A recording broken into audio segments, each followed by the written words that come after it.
Ayan o guys, familiar ba kayo dyan? Tawag dyan kulitis.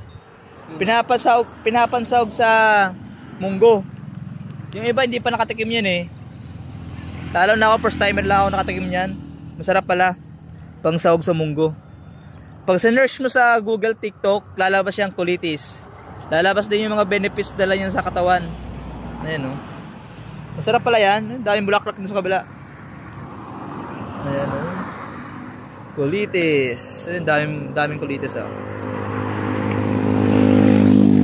Dito yung itsura niya. Ayan o. Talaga, pagkakamala mo talaga siyang damo. Pero di nyo alam, masarap pala. Sarap yan guys, matikman nyo lang yung kulitis na yan. Pag nakita nyo ito sa bakuran nyo, makikita nyo, ganito yung itsura nyo, may bulaklak. May mga tinik-tinik din yan guys. Ayun sa katawan. May mga tinik yan.